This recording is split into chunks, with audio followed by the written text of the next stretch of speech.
সরাসরি জামুরিয়া থানায় অভিযোগ দায়ের করেছে, কেউ দেখছে চুরি, কয়লা চুরির যে বিষয় আছে, এই বিষয়টা তো আপনারা জানেন তৃণমূলের নিচের থেকে উপর পর্যন্ত সবাই ইনভলভ। এই কিছুদিন আগেই দেখছিলাম মুখ্যমন্ত্রী বড় বড় চিৎকার করে আমি স্টেপ নেব, আমি অ্যাকশান নেব করে কিছু ওসি আইসি একদম মানে প্রশাসনের নিচু স্তলার কয়েকজনের বদলিটা বা এইসব করেছে।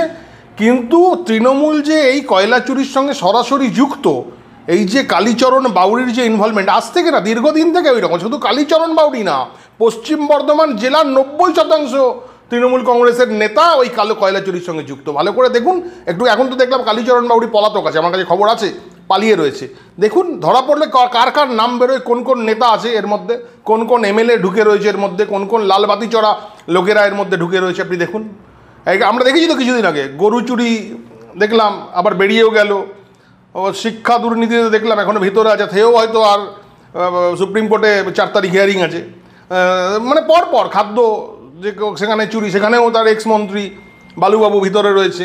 তো চুরির সরকার এটা, পুরো উপর থেকে নিচ পর্যন্ত দুর্নীতিগ্রস্ত, চুরিতে একদম নিমজ্জিত পুরো এই সরকারটা। এর বিষয় নতুন করে কিছু বলবার নেই। আপনাদের কাছে বারংবার আমি কয়লা চুরি নিয়ে বলেছি, আসানসোল জেলার, বারবার বলতেও ভালো লাগে না। পুরোটাই চুরি, পুরোটাই একদম। কমপ্লেন হয়েছে পুলিশের কাছে, আপনার কি মনে হয় স্টেপ হবে? পুলিশের কাছে হয়েছে, এবার কোন পুলিশের ঘাড়ে কটা মাথা আছে তৃণমূলের নেতা অ্যারেস্ট করবে আপনি বলুন? ঠিক আছে না, মুখ্যমন্ত্রী কখন কি বলে তার ঠিক নেই। এখনই যে অফিসার হয়তো তাকে অ্যারেস্ট করবে, তাকে বাঘ গুনতে পাঠানো হবে সুন্দরবনে, সন্দেশখালিতে বাঘ গুনবে, এই তো হবে এইসব। এই প্রশাসনকে দিয়ে কিছু আশা নেই। এইরকম যদি এই ইনভেস্টিগেশন অন্য কোনো এজেন্সি, কোনো স্বতন্ত্র এজেন্সিকে দিয়ে বের করানো হয়, তাহলে দেখা যাবে এই কালীচরণ, ছোটো কালীচরণের পেছনে আরও বড় বড় কালীচরণ বেরিয়ে আসবে। কিন্তু আমাদের খুব সন্দেহ যে এটার কি হবে না হবে। প্রেস মিডিয়াতে কিছুদিন বলি হবে, নেতারা সবাই চিৎকার চেঁচামেচি করবে, বিরোধীরা, মানে যে আমরা জায়গায় আছি সেই জায়গাতেই থাকবো, নতুন কিছু হবে না।